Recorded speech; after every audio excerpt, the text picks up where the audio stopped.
নমস্কার, আপনাদের সবাইকে পাপিয়া হেসেলে সাদর আমন্ত্রণ। আপনারা সবাই কেমন আছেন? আশা করছি সকলে খুব ভালো আছে। চলুন তাহলে আজকে পাবদা মাছের ঝালের রেসিপি শেয়ার করছি।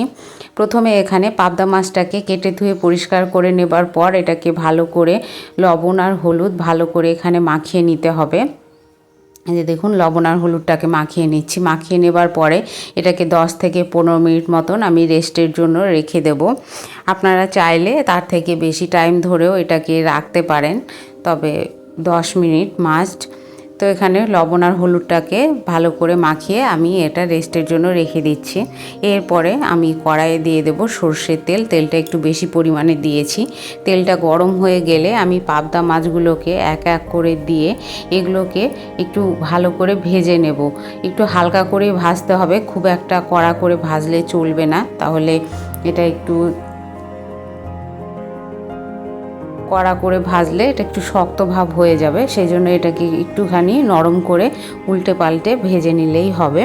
এই যে দেখুন, এই রকম করে এক পাট ভাজা হয়ে গেছে। এই রকম করে আমি অপর পাটেও সেই একই রকম করে ভেজে নেব। আজকের রেসিপি আপনাদের কেমন লাগলো অবশ্যই কমেন্টের মাধ্যমে জানাবেন। লাইক করবেন, শেয়ার করবেন বন্ধুবান্ধব আত্মীয়দের মাঝে, আর সাবস্ক্রাইব করে অবশ্যই আমার পাশে থাকবেন। এই যে দেখুন, মাছটা এবার ভাজা হয়ে গেছে। এবার আমি এটাকে তুলে নিচ্ছি। এরপরে কড়াইয়ে যে তেল রয়ে গেছিলো সেই তেলের ভেতরেই আমি দিয়ে দেব কালো জিরে। এখানে হাফ টিস্পুন কালো জিরে দিচ্ছি। কালো জিরেটা দেবার পরে আমি এখানে এক এক করে দিয়ে দেব এক পেঁয়াজ। এখানে একটি মাঝারি সাইজের পেঁয়াজ, সেটাকে কুচিয়ে নিয়েছি, সেটা দিয়ে দিলাম। দেবার পরে একটি মিশ্রণ আমি এখানে তৈরি করে রেখেছি। এর ভেতরে রয়েছে 1 টিস্পুন টক দই, 1 টিস্পুন আদা আর জিরে বাটা, আর তার সঙ্গে দিয়ে দিয়েছি হাফ টিস্পুন মতন সর্ষে বাটা দিয়ে, আর এখানে 2টো শুকনো লঙ্কা বেটে নিয়েছি। বেটে নিয়ে সেটাকে দিয়ে দিলাম। দিয়ে বাটি ধোয়া জলটাকে দিয়ে এটাকে ভালো করে একটুখানি কষিয়ে নেব যতক্ষণ না মশলা থেকে তেলটা ছেড়ে আসে।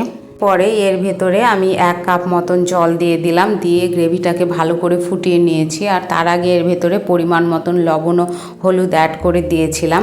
দেবার পরে আমি যখন ঝোলটা ফুটে উঠবে তখন আমি এর ভেতরে মাছগুলোকে দিয়ে একটুখানি ফুটিয়ে নিয়ে এখানে কাঁচা টমেটো, একটি বড় সাইজের টমেটো, সেটাকে টুকরো করে দিয়ে দিচ্ছি। আর তার উপর থেকে দিয়ে দেব কাঁচা লঙ্কা, চেরা কাঁচা লঙ্কা দিয়ে এটাকে আর কিছুক্ষণ ফুটিয়ে নামিয়ে নিলেই রেডি হয়ে যাবে পাবদা মাছের ঝাল। অবশ্যই বাড়িতে একবার ট্রাই করবেন। কেমন লাগলো জানাতে ভুলবেন না। এই যে দেখুন, একদম রেডি হয়ে গেছে। এবার এটাকে সার্ভ করে নেব। সম্পূর্ণ ভিডিও দেখার জন্য ধন্যবাদ।